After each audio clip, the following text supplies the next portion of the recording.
అండి. నేనైతే చాలా బాగున్నాను. అండ్ ఈరోజు వచ్చేసి కార్తీక పౌర్ణమి అనమాట. అమ్మ నిన్ననే వెళ్ళి అభిషేకంకి ఇచ్చేసి వచ్చారు. 7కి అంతా టెంపుల్లో ఉండాలి. ఆల్రెడీ 6 అయిపోయింది. అమ్మ పూజ అయితే అయిపోయింది. ఇంకా మేము రెడీ అయ్యి వెళ్ళేది అనమాట. కొంచెం త్వరగా వెళ్తే మనం దీపాలు పెట్టేసి అభిషేకంకి కూర్చోవచ్చు కదా, అందుకని ఇంకొంచెం త్వరగా వెళ్తున్నాము. ఇంకా కొంచెం హెయిర్ ఒకటి ఆరిపోతే కోమ్ చేసుకొని ఇంకా బయలుదేరేదే అండి. మీకు కూడా నేను ఏ శివాలయంకి వెళ్తున్నాను ఏమనేది చూపిస్తాను, వచ్చేయండి. సో కార్తీక పౌర్ణమి కాబట్టి ఆబ్వియస్లీ దీపాలు అనేవి పెడతారు కదండి. అందుకని అమ్మ పిండి దీపాలు పెట్టాలి, ఉసిరికాయ దీపాలు పెట్టాలనేసి మొన్న అక్కడ పోయినప్పుడు ఉసిరికాయలు తెచ్చుకుంది కదా, అవే తీసుకున్నారు. అండ్ ఇక్కడైతే పూజ అంతా కంప్లీట్ అయిపోయింది. స్వామికి నైవేద్యంగా పొంగల్ అయితే పెట్టామన్నమాట. అండ్ ఇక్కడ ఒత్తులు, పూలు, బిల్లపత్రి ఇవన్నీ ఇలాగా అరేంజ్ చేసుకున్నారనమాట. ఎందుకంటే టెంపుల్లో దీపాలు పెడతాం కదండి, అందుకని. అండ్ ఇక్కడ చాలా చాలా హెల్ప్ఫుల్ ఏమంటే, ఇప్పుడు ర్యాపిడో వచ్చి అనంతపూర్లో చాలా హెల్ప్ఫుల్ అండి. అలా బుక్ చేసుకుంటే హ్యాపీగా ఇంటి దగ్గరకు వచ్చేస్తుంది.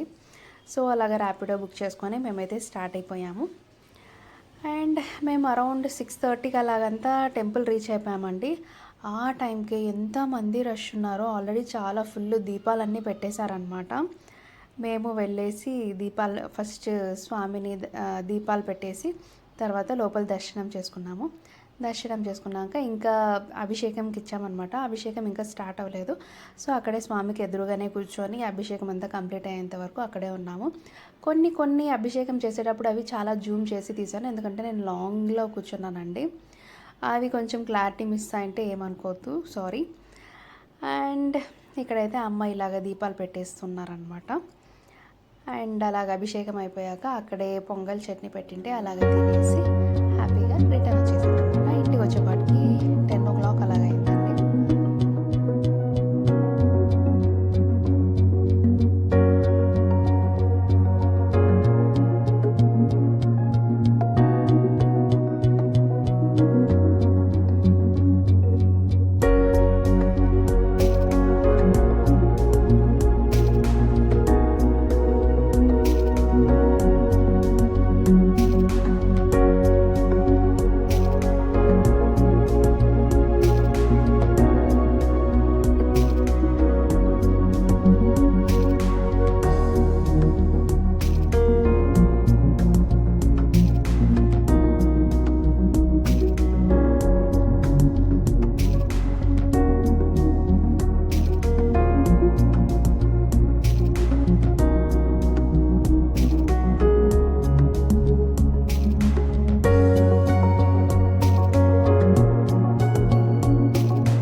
ఇక్కడ శివాలయంలోనే పక్కన అమ్మవారు ఉన్నారు. ఇంకా రాముడు సీత టెంపుల్ కూడా ఉందన్నమాట, రామాలయం కూడా ఉంది. అక్కడ కూడా అలాగే వెళ్ళేసి దర్శనం చేసుకున్నాము. బయటికి వచ్చేపాటికి ఫుల్ వర్షం పడుతుందండి. సో ఒక ప్రదక్షిణ అలా చేసాము, ఎందుకంటే ఫుల్ అక్కడ నడిచేక్కుడు లేదనమాట. చూస్తున్నారు కదా, ఆయన కూడా చాలామంది అలా దీపాలు పెడుతున్నారు. ఇది వచ్చేసి టెంపుల్ బ్యాక్ సైడ్. ఇది టెంపుల్ చాలా చాలా చాలా పురాతనమైన టెంపుల్ అంటండి. నేను అప్పుడప్పుడు వస్తూ ఉంటాను నాకు కుదిరినప్పుడల్లా. చాలా పెద్ద టెంపులే. అండ్ ఇక్కడ బ్యాక్ సైడ్ కూడా శివుణ్ణి పెట్టేసి ఇలాగా అంతా దీపాలు అట్లంతా పెడుతున్నారు. వెనకాల జిమ్మ చెట్టు, ఉసిరి చెట్టు అలాగంతా ఉన్నాయన్నమాట. అక్కడ కూడా కొంతమంది దీపాలు అయితే పెడుతున్నారు. నేను అక్కడ వెళ్ళేసి శివుణ్ణి మొక్కునేసి ఇలాగైతే వచ్చేసాను. ఇక్కడ అభిషేకం తీసుకున్న వాళ్ళకి పంచామృతము అండ్ ఒక ప్యాకెట్ లాగా ఇస్తున్నారండి ప్రసాదము, కేసరి బాతు. సో అవి తీసేసుకొని అండ్ పొంగల్ చట్నీ అయితే టిఫిన్ పెట్టారు. తిన్నాక కాసేపు వెయిట్ చేసాం, ఎందుకంటే ఫుల్ వర్షం పడుతుంది. ఫైనలీ ఇంటికైతే రీచ్ అయిపోయాం. That's it for today's vlog. And మీకు ఎలా అనిపించిందో నాకు కామెంట్ సెక్షన్లో మెన్షన్ చేయండి. And please do like, share and subscribe to my channel JC Rupa vlogs.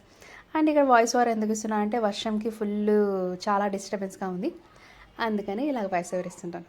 That's it. Okay, bye.